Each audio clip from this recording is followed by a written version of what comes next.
Let's move into the picks and bans now for game number 2. And all of a sudden, it's Maverick MV3 with their backs against the walls. Got to find this win if they don't want to drop this set 2-0 to VGSGods and give them their first set victory. They will be that first pick this time. Last time we saw Merlin make it all the way down to that second ban phase. I wonder if he's going to be prioritized a little bit sooner this time than what we've seen from him before. I imagine he will be. One thing's for sure, though, Mavericks are not trying to deal with Claw Legend on that Uller yet again. Hit him with the respect. And I can't blame him. If you're going to have a Wheelish and you're still unable to really pinpoint this guy or keep him away from the team fights, and he's still able to have that level of impact on Uller, who is not traditionally known for his late game prowess, I think that says a lot from Claw Legend's standpoint. And Mavericks, I am completely in agreement right now, seeing that Pele follow suit, taking away two pretty big, I think, burst components that really helped push VGSGods into the victory last game. Yeah, Drizzle and Claw Legend now both are going to figure something else out on what they're going to play this game. And I think this is already a really good start for MV3. Those two, for my money, were the biggest problems. So you take those two off the board.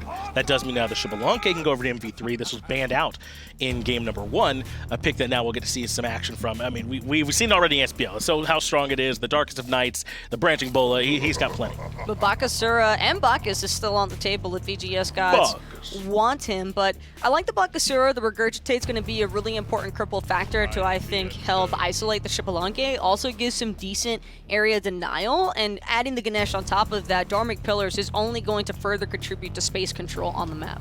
Should limit some of the options here for MV3. You don't want to go into anyone with a bunch of channeled abilities now. The Ganesh would be so good at interrupting those and preventing it. I say that, and then right into the Susano, so maybe not too worried then about the silence and having to refire several abilities. So maybe MV3 knows something I don't. I will say, this is one of the tougher matchups for sure for a Susano to deal with against not just the Ganesh either. I think Bakasura and Susano was not even an ideal matchup there either, but Susano does have some tools like the Wind Siphon for some very clear setup, but the mid laner for Mavericks has not yet been established. If I'm VGSGods, I think what I'm looking to priority ban here is gods with large amounts of burst, maybe Rob, possibly Poseidon, anything that is going to have quick and easy setup off of the Wind Siphon from Sus. Right, try and take some of that follow-up away from MV3. I like this, though, from VGS, that they have a concise strategy. In Game 1, it felt like the clear strategy was just get a bunch of gods that can all blow someone up at a moment's notice. This time, they picked a bunch of gods that say you can't do anything. The Cripple Field, so you can't move around. And then what about Fields of Love? So again, you can't jump around. Or what about the Silence from Ganesh, or the box he drops at Dharmic Pillars that says you can't leave or go in and out? Right now, it feels like they've drafted this big sort of team-fighting comp that limits your options significantly. I was hoping for a Bacchus just for the double Guardian composition here for VGSGods, but it seems as though they'd rather take it away from the hands of Mavericks. For good reason, though. Bacchus Xbalanque can be a very potent dual lane to try and deal with, especially on the Ganesh Cupid. Sure, you're going to have some push power in those early laning phases, but I definitely think that Cupid, arguably one of the more punishable hunters throughout competitive play, and Cerberus being factored in. There's the double Guardian that I think I was looking for to really back up this Bakasura. It should mean that there's plenty of magical damage to worry about, but also that you got to find some kind of way to slow down this Bakasura. We were talking about this before, that this might be one of those situations where an Ick Vial actually is viable. It's a nice item, but sometimes you feel like you can't fit it in your build. If maybe you can slow down the attack speed of this Bakasura on this Xbalanque, or maybe you can have a way to box him.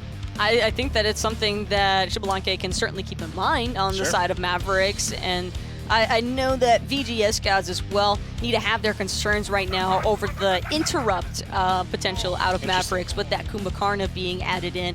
Kumbha is definitely the anti-fun god for Bakasura, going to be able to epic uppercut him every single time he's looking for that Regurgitate, but there isn't really anyone else that I think Mavericks support Kumbha should be looking to prioritize in these engagements. If this Kumbha sticks to the Bakasura, VGSGods could definitely struggle trying to play up the Claw Legend in their jungler here. That's going to be the plan from MV3. Try and slow down this Bakasura and make sure they don't die to the burst damage from everyone else. Maverick up against VGSGods. Game number 2. It's Aggro and Toli to take the game away. Thank you, Finch. Thank you, Taco. Mavericks trying to bounce back here in Game 2. VGSGods, on the other hand, looking to keep it rolling. Specifically this man, Claw Legend. Oh, yeah. on the Ra this time around. A little bit of a different look for the Ullr. I'm happy to see Ra in general because, man, he needs his time in the sun, quite literally. No pun intended. But, like you mentioned it is a different style. You're not able to jump in the same way Claw Legend was able to on the Ullr. But instead, with the long-distance snipes, he's waiting for Excellent or Tier Toxic to play setup. Though, on the other hand, Blink Ra, not that bad. That's right. You can use the Blinding Light preemptively. Wait for it. Last second.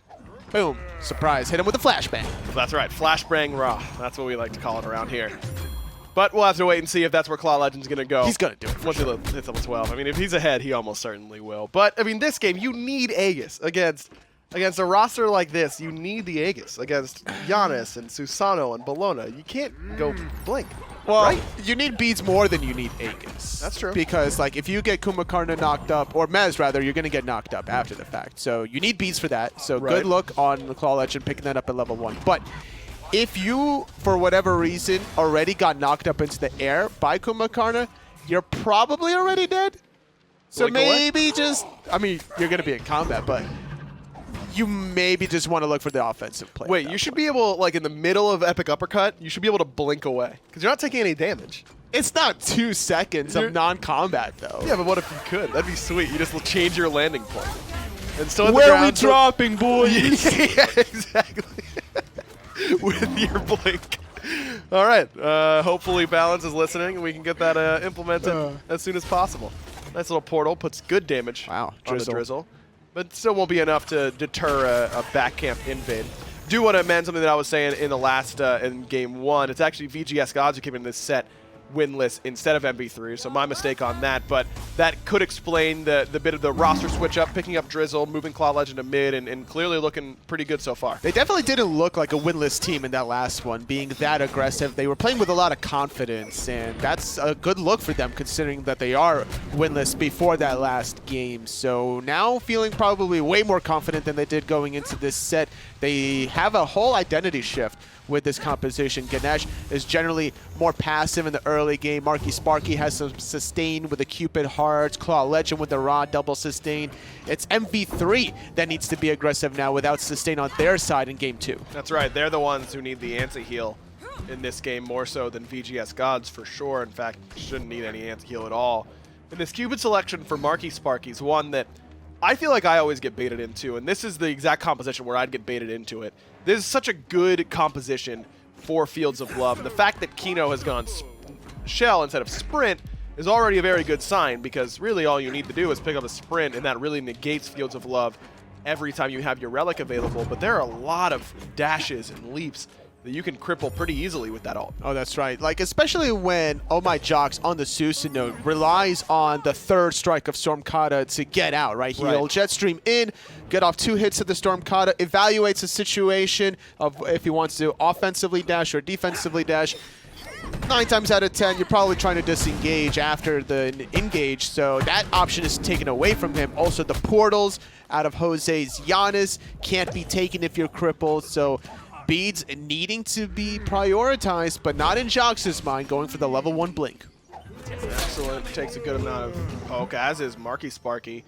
Cupid really thought of as a more early game hunter, but not in terms of clear. He really just wants to fight you in the early stages, but in order to do that effectively, hitting level 5 was pretty important. Well, the thing is, the Ganesh Turn of Fate line ability helps the Cupid clear, as Jox is going to casually Jetstream away from that Regurgitate ultimate. I like the aggression from Drizzle, but not well timed. But like we were mentioning, yeah, Cupid not the most known for early clear. You pair that up with a Ganesh, suddenly the Cupid clear not so bad. Not too bad at all. Drizzle ended up missing the Regurgitate pool, and even though it's kind of thought of as the lesser important part, it's really the cone auto attacks that start getting it done for you. In that situation, the pool was more important because you needed the cripple from it, of course, in order to shut down Jox, who again has not gone beads early on, has prioritized that blink on the Giannis. Just well calculated out of Jox to disengage. We're seeing excellent wraparound. Still under level the 5 threshold. Marky Sparky has to sit under that tier 1 tower, just really waiting for his time. And I like the fact that Excellent on his first back, picking up 2 wards, knowing that they're going to be passive in this laning phase. They need to make sure that if there's any rotations, they can adapt. Nice little silence from Excellent. VGSGods picked this Ganesh very early in the draft. This was 2nd overall in their pick. Why do you think they prioritize it so highly? They didn't want to reveal their other cards, is what I'm guessing, because Ganesh is not a popular pick that needs to be banned, that needs to be prioritized before even secondary ban phase. As Beast. Ooh, just at the very end of it all, but still holding on to hold his relics. Marky Sparky takes about half his health from that epic uppercut, and that's where, yeah, Fields of Love is really good against Gibelanke, right? But he can't be full health going into the combo, especially full health, and he knows that you can't get close enough to hit him with the Heart Bomb. That's the real threat coming off Fields of Love. Just good recognition from Beast, knowing that he was safe. Even eating the full mez, he didn't use his beads whatsoever. He knew that Kino was going to provide enough healing to be safe at the end of the day. No kills quite yet between these two, but MV3 have gotten themselves a 700 gold lead. Seems to be, I was going to say invades, but we saw Drizzle do the majority of the invading early on, so they're manufacturing this somewhere else. It's the solo lane. Loki Birdo with a 1-level lead, also getting 4 Totem of Qs. So just the Qs alone is a total of 500 gold. About to be 625 once he gets this 5th one, as Tier Toxic probably had to ban preemptively. And with Berserker Shield, Loki Birdo has enough attack speed to be a nuisance, especially when he can proc his Scourge off of that Q. Jose in trouble right away. Has the purification beads, but Claw Legend right there with the snipe throws the beam right through the portal right after Jose. Now that was hot, and I like what I'm seeing from this Raw already. Was it searing hot? It sure was. As hot as the sun. Did it bring the pain? It definitely did. Jose. Oh no. Marky again. Bringing some pain, but again, if Beast is full HP, Marky just doesn't have the damage to 100-0 him at this point. Oh no, Claw Legend without the ultimate. He's trying to cover the distance, and he does, but look who's here for the cleanup. Oh, great wind siphon from Jox. Claw Legend absolutely dead to rights. That Gibelanke ult kind of paralyzed him underneath that tier 1. He went out the bottom instead of going out towards his team. Yeah, I'm surprised that he kept going south there. He didn't have the tower aggro, so there was no reason for him to go in that general direction. But at least finding the kill before the death, giving him the 2 kills that he needs, trying to finish off that Book of Thoth. And he got the beads out from Beast. Not all bad, though he does get an assist, of course, because a kill happened just after Darkest of Nights was used. Definitely one of the stronger elements of Gibelanke's kit that I think flies a little bit under the radar. Getting global assist gold.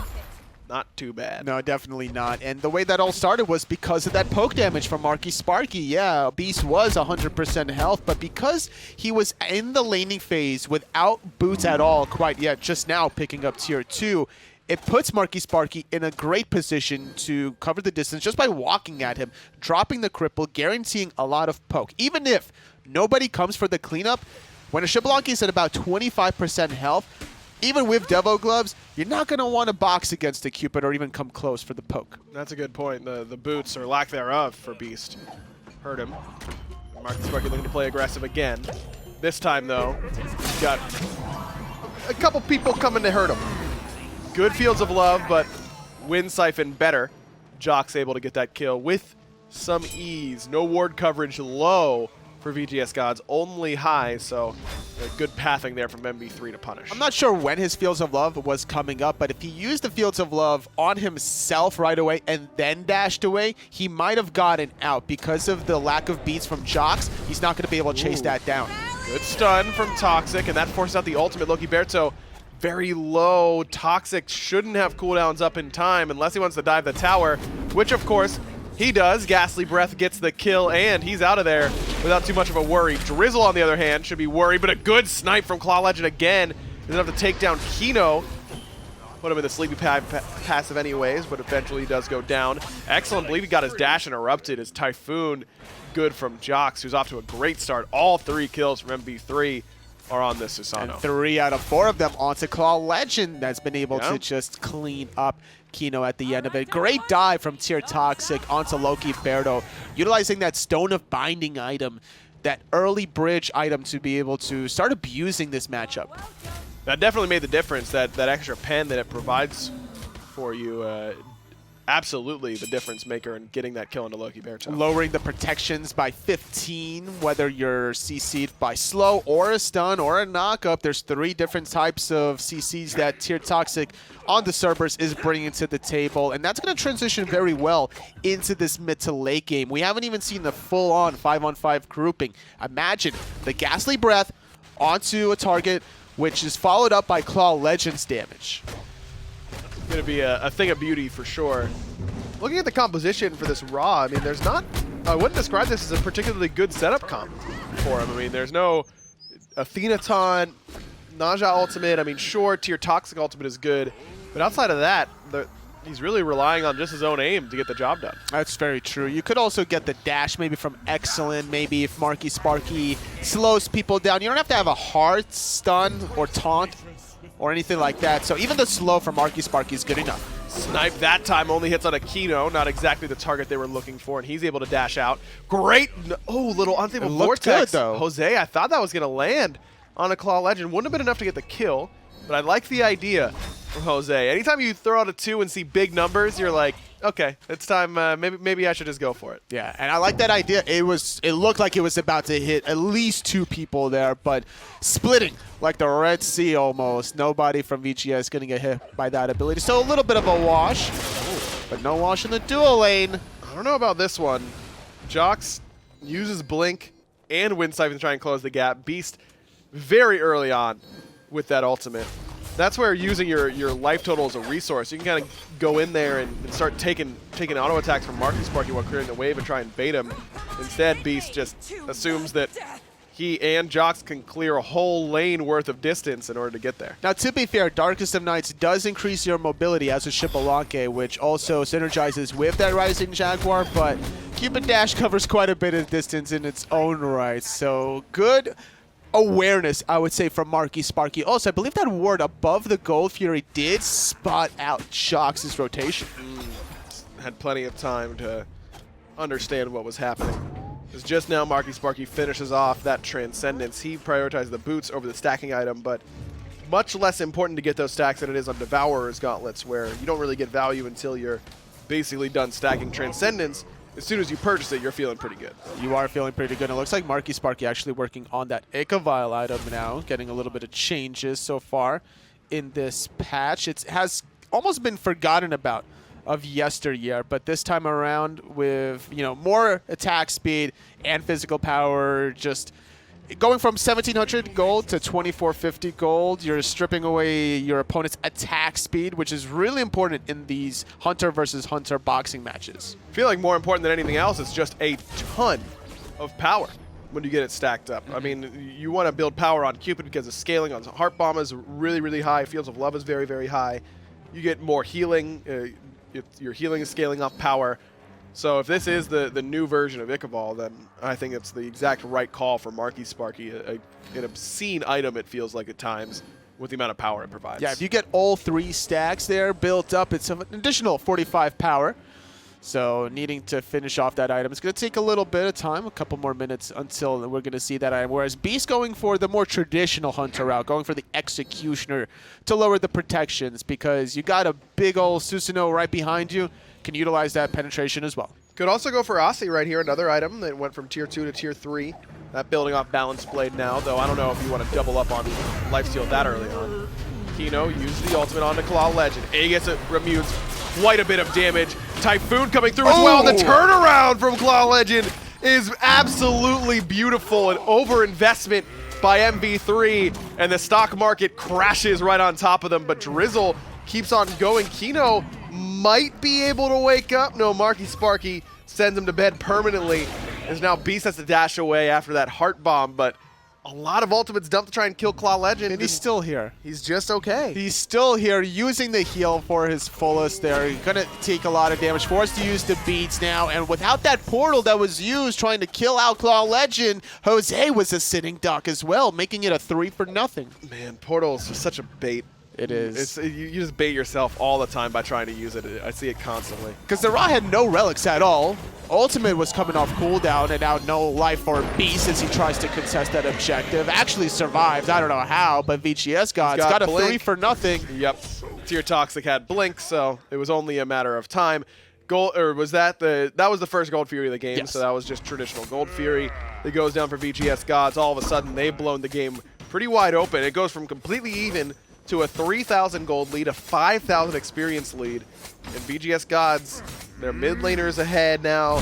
Even Tier Toxic caught up in the solo lane. It's funny when you look at VGS's composition and you just got to ask yourself, like, how does this composition really work properly, right? Like, it has to have perfect execution, and when you are grouped up the way VGS has been to bait out MV3, like, Claw Legend should have been dead to rights in that beginning of the last engagement, but not only did he survive, he had the presence of mind to yet again, similar to game 1, turn around and find the kill. Doesn't matter if he's Uller or Raw, he's always going to be evaluating the playing field to see if he could still contribute any way he can. Lokiberto hit with that ghastly breath, but Claw Legend a little bit more worried about where Kino is. Has the snipe available, but Loki's still too healthy for that to get the finishing blows. On the left-hand side, Beast has to use the Aegis, so Marky Sparky barrel stuffs him with the Heart Bomb.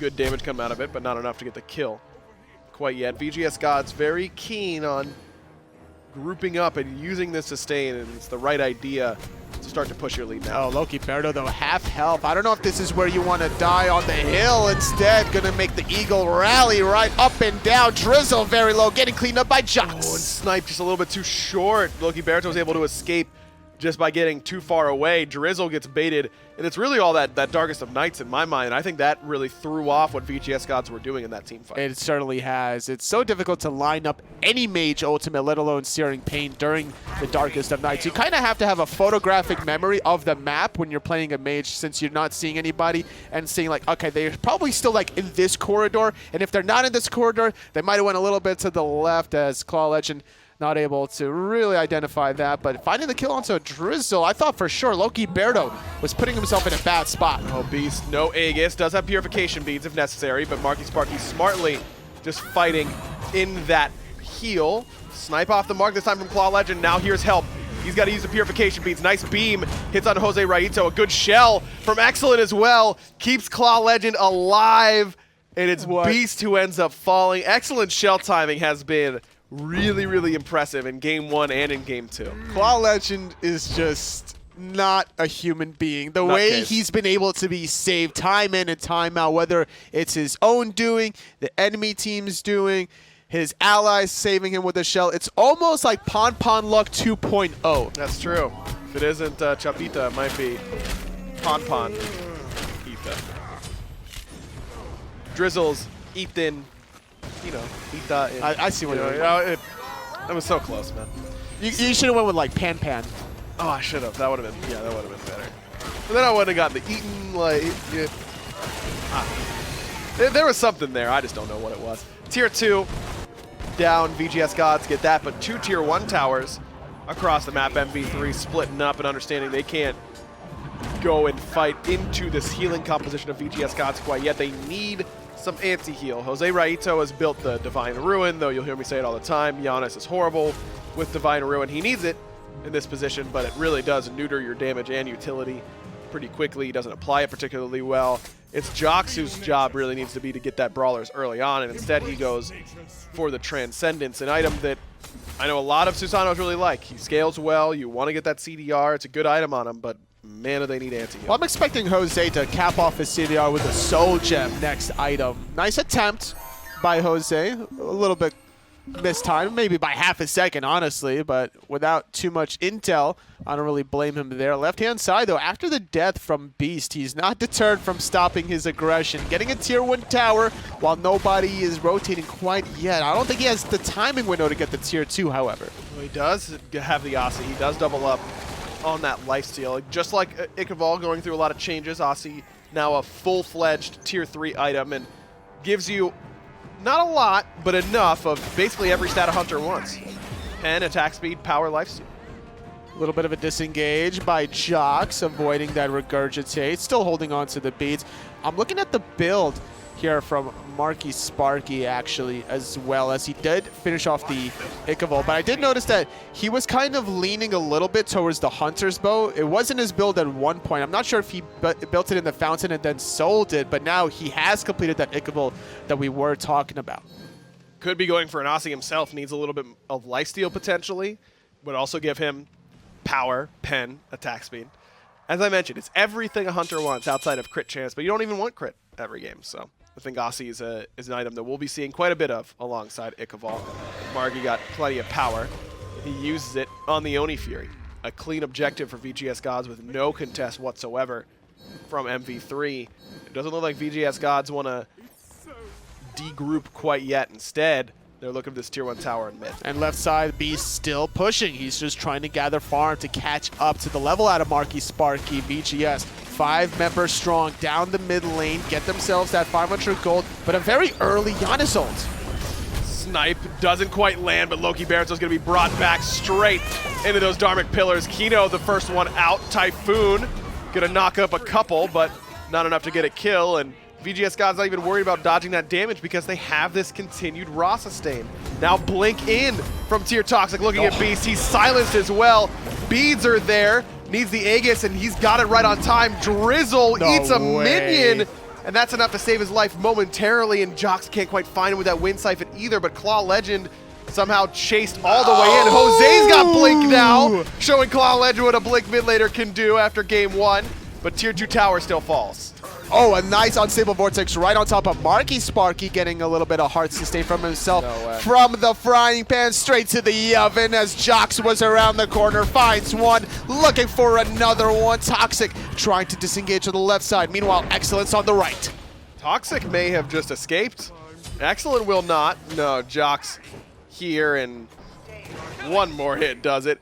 A nearly full DSI. It's a 4 for 0. Wow. Towards the end of the team fight, though VGSGods got some kills early on in the engagement.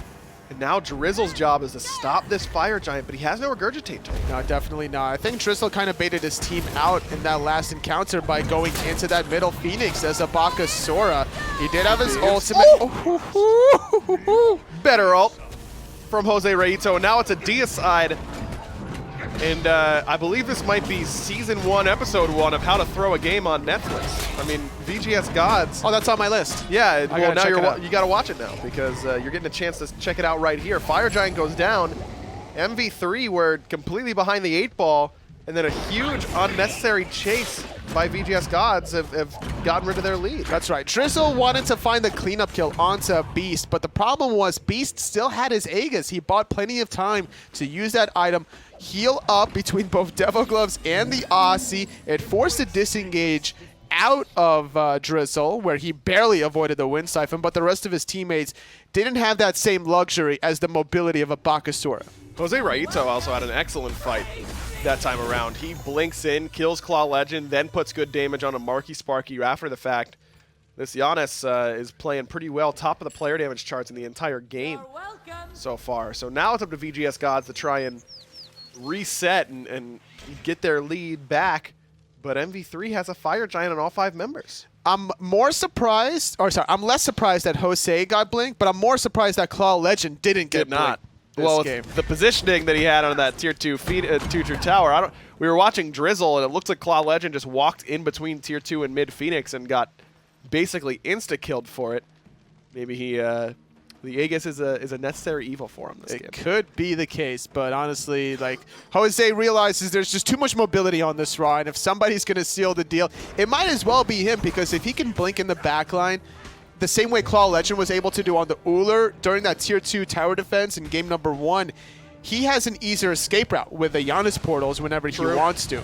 Especially when he can set up the foundation before he blinks in with the Giannis ultimate. Like, if you use the Giannis ultimate, instead of taking your own portal, you can blink in, use your unstable vortex, and then take that ultimate portal to be safe.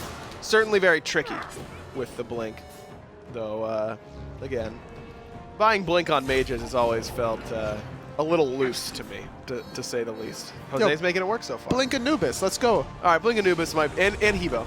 Those are the exceptions. Your artillery, you know, not your long-range mages by any stretch. Beast takes a good amount of damage, but Fields of Love a little bit late. Kino ends up getting mezzed by it.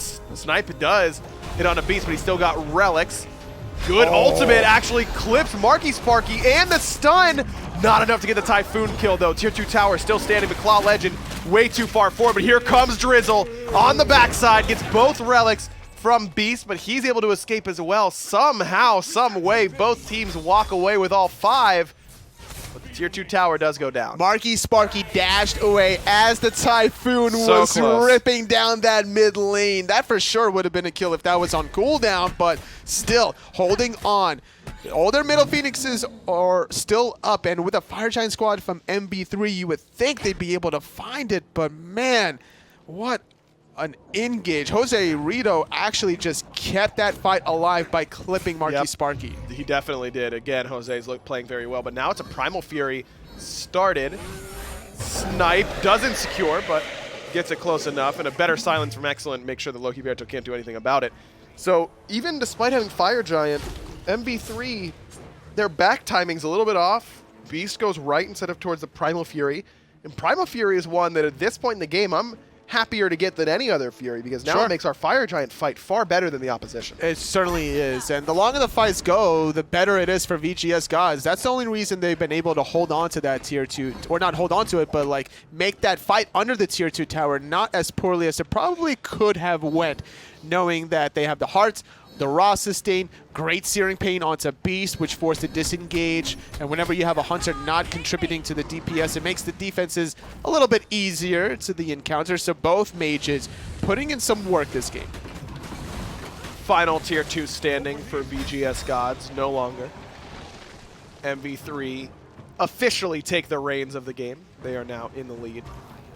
VGSGods have that Primal Fury, now 7% for your entire team on jungle bosses. Enhanced Fire Giant's a monster, man. Oh, yeah. It's really hard to bring down. Primal Fury makes a big difference. It certainly is. Like, especially going from the buff changes between last patch from 5% to 7% now. So with one stack on VGSGods, they're the ones leading. You get a total of 3 stacks. But neither team wanting to go for it quite yet. It's all about a positional battle of the vision control. And I'm kind of leaning towards VGS to start controlling this space. With how successful they were in the defense there, if they could catch literally anybody out of position, Toxic slowing them down, the follow-up damage from Drizzle, that's easy pickings. I agree. I think that this whole game, there's a lot of pressure on Jose Raito. Feels like he's the only one that is keeping MV3 in this game. I mean, Jox has a great scoreline, sure, but a lot of that was in the early game. The team fights haven't been quite as good. It's really just been Jose making plays and keeping MV3 in this. And so if he continues to find these Yana snipes in the jungle, it's easier to find them. So MV3 could have the advantage in that sense. But other than that, it's been VGSGods in these fights. So keep your eye on the Giannis. 5-on-5 grouping. Loki Berto spotted out behind the Fire Giant pit. Beast getting some pot shots off with the branching bolas. Jox clearing out a sentry ward on the left-hand side. Root onto Claw Legend. He's still not scared, though. Just going to back off. Hits him. No, the Aegis was better from Claw Legend, but he's still out the door first. Tier Toxic picks up a couple. Loki Berto will join him, and there goes Jose. Tier Toxic able to get that one as well. Drizzle chowing down on the Kumakarna, but Epic Uppercut by Kino enough distance. Tier Toxic has the blink, and there it is. Ghastly Breath to slow them down. Good shell, but now it's Beast who has to use the beads just in time, too. His Heart Bomb was coming. That's Kumakarna for you. You're not getting him anytime soon. VGSGods lose their mid laner, but they got the enemy mid and Loki Berto out the door as well. That might be enough, Tully, for them to pull this FG with that Primal Fury If buff. they want to, they could use this sustain from the hearts. Toxic already back up to about 75% health, but they're going to play it safe. They're going to go for a tier 2 tower. Beast! No beads! What is he doing there, man? You can't be that far up without your purification beads. An easy kill for VGSGods. And now they can just hit the back buttons, wait for Claw Legend, and group up, and they've got 48 seconds before they have to worry about a Gibalanke ult. So even without beads, like, yeah, you do have Rising Jaguar, but it's only up until you get to the second half portion of that ability that you can utilize the CC immunity. But look what VGS is doing, is they're just setting up a trap. Teleport in from Loki. Not getting a whole lot out of it. Good CC by Tier Toxic and Excellent. Kino dashes in, has that Epic Uppercut. He might need it from this position. Here comes Claw Legend. He's on the way back, and indeed Kino does use it, but there's Fields of Love. Marky Sparky looking to continue the chase. Heart Bomb there as well, but broke the mez. Still will end up falling. Jose Raito's ultimate gets no value. Typhoon knocks up both carries, and Claw Legend down to 1 health, but just not enough damage out of the mid jungle to get that kill.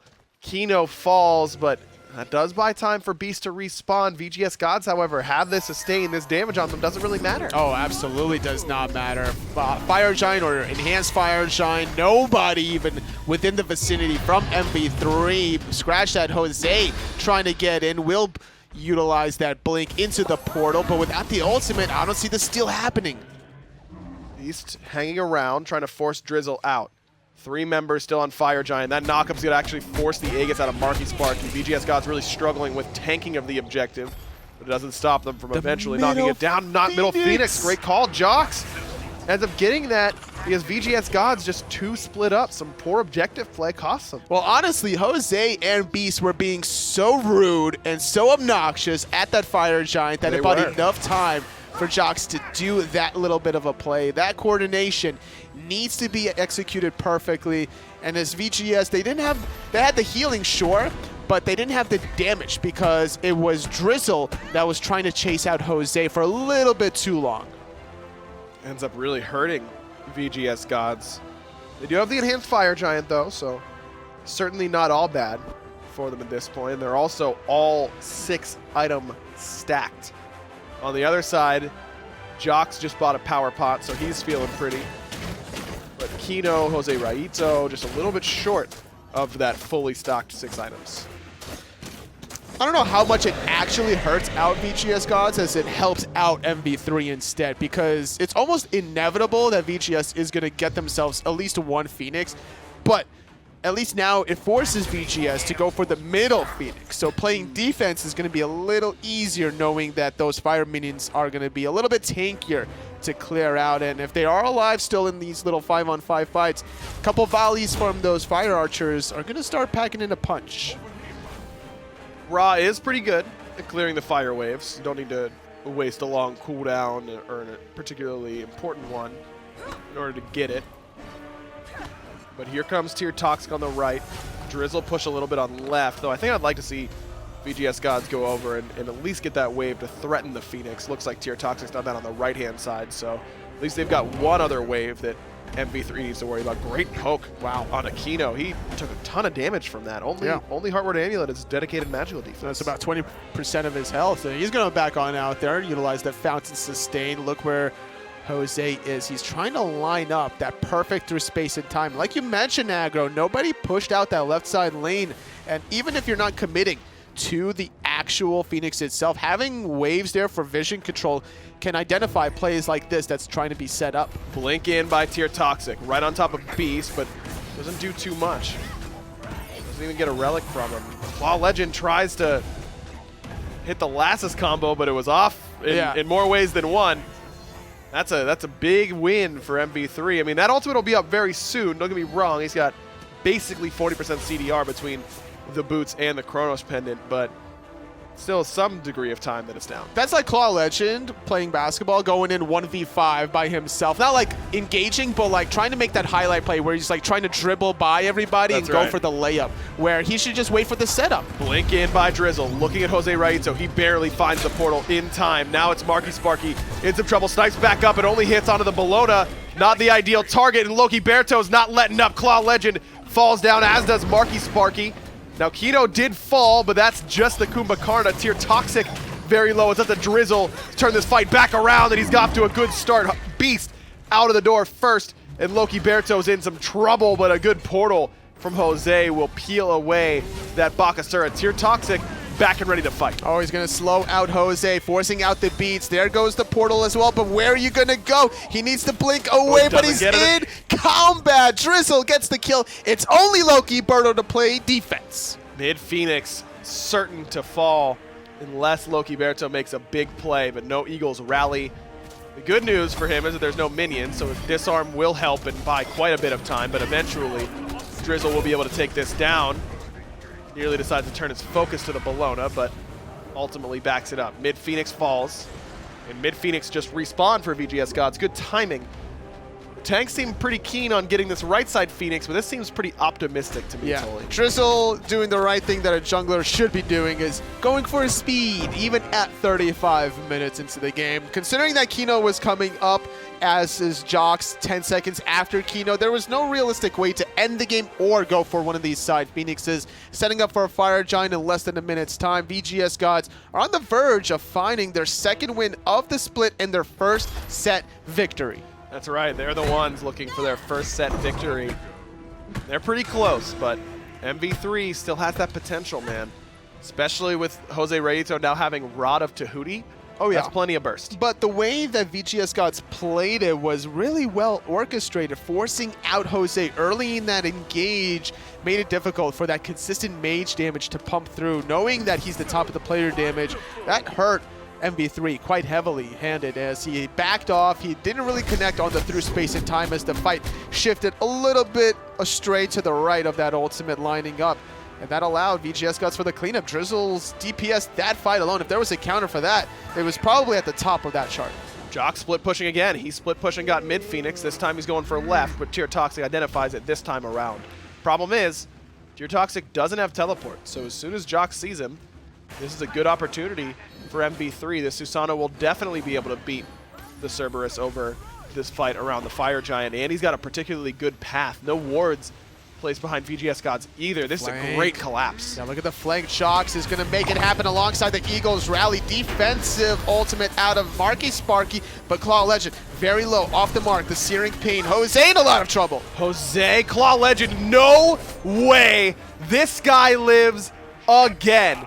Drizzle does get shut down by Beast as Jox finds a way to blink out of danger, but you have got to kill the Raw. I'm telling you, Aggro. Pon Luck 2.0. It's insane. It's revived. It's 2019, and Claw Legend is a revived version of that luck. Marky Sparky dashes forward, doesn't find the Heart Bomb. Claw Legend has that snipe coming up soon, though, so this is not a safe position to back. Of course, Claw Legend always going to be the most forward-facing member of VGSGods, because that's where he likes to be, apparently, as they turn their attention back towards the Fire Giant. Loki Berto doesn't have the ultimate, but is coming up fairly soon. Not a lot of CDR for him in the build. VGSGods, Fire Giant getting low on their pool. They're turning attention to their fight. However, as Claw Legend lining up that snipe, hits on the Beast, and Tier Toxic gonna finish it off with a paralyzing spit, but it's Sparky who needs some help with that back line, and Jox able to find him through the silence of Excellent. Loki Berto falls after the up down, typical solo laner plays. But that bought time. Fire Giant still up. And without their ADC, I don't know that VGSGods can do it right now. No, they definitely can't. But the thing is, MV3 has steal potential as well with a Giannis just now reviving. But knowing that the ADC is down, they have the DPS back up with Drizzle in effect. Kino very low. The chase down is real. Searing Pain just off the mark. Good attempt by Claw Legend. Now looking for Jose Rayito, who was able to get through that wall just in time. There's a lot of time wasted, though, by MV3. That mid-Phoenix respawning sooner rather than later, and there's really been no pressure from VGSGods anywhere else. Oh, I like Jose's positioning there on the back-end side of it, but he could accidentally run into Drizzle if he's not careful. Chunks out Claw Legend, does about half his health, but Claw Legend returns the favor pretty quickly, and here comes Drizzle. No Aegis for Jose, and no way to escape. Nice double pull straight into the double ultimate from Claw Legend. He finds the one after the fact and takes him down. Kino, just a formality at this point. MV3 lose their frontliners, and they might lose the game because of it. Loki Berto and Beast, the only ones left standing. Loki gonna go in, looking for Claw Legend, but that Titan getting very low. It is low, and that's gonna be the first set victory for VGSGods if they can find it. The Titan and having to reset. Everyone is so incredibly low. Beast gets the double kill. Finally, Drizzle gets him. 29 seconds on the next member. Oh, it's Drizzle over. should be able to end this with Marky Sparky. Yes, Marky Sparky coming around the corner. Drizzle needed to wait a little bit longer. Here comes Tier Toxic on the teleport as well. Fields of Love, and now VGSGods can clean up unless it's gonna get reset. Oh, no. Okay, blink in from Tier Toxic, guarantee it. Some bumps along the way, but VGSGods eventually do get their first set victory here in week number 5. This one a little bit shorter at 39 minutes. That one was close, though, man. I'll tell you what. That ultimate from Tier Toxic to set up Claw Legend was beautiful. It was perfect. And also the flank coming out of Drizzle to really isolate Jose. I like how Claw Legend gets accidentally clipped on the side by the Unstable Vortex. It's on like, purpose. He looks around.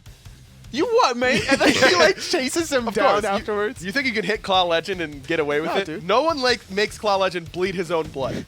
Nobody. There's no chance. It's VGSGods who get that second game victory. Tier Toxic, I think, was the MVP for me, though. Not just that last ultimate, but his frontline capabilities were a real difference maker in that game. It was. I think everyone was playing lights out at the end of the day. There was a lot of abuse onto Beast's laning phase that really allowed Marky Sparky that separation that he needed, and Beast was trying to split push on the left side a little bit too much that game.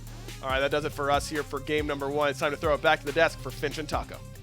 Thanks, Aggro. Great job between you and Toli on that call. Finch and Taco here to wrap that game up. And really, we should be celebrating, man. VGSGods finally showing up, able to grab their first set victory here up against MV3. And Taco, what was it for you that stood out for this team that enabled them to grab this win? Well, first off, I have to give kudos where they belong. I think Claw Legend played absolutely out of his mind for both of these games and had really impressive standout moments on the Uller and Raw alike. But I also think that in the secondary game, we got to see a little bit more of that VGSGods action as a whole. That was the first game where I truly feel like this team felt as if they'd found their stride. Yeah, I think so too. And what really impressed me was Drizzle. It really makes sense to me that you would move Claw Legend to mid lane to get Drizzle on this team if he's able to play like this consistently for this team. It was the Bakasura pick in this game that was so strong. There were a couple times where I felt like maybe the team's synergy was off a little bit. I don't want to say it was perfect by any means, but this was definitely impressive play from Drizzle. Diving the backline, dropping that cripple field,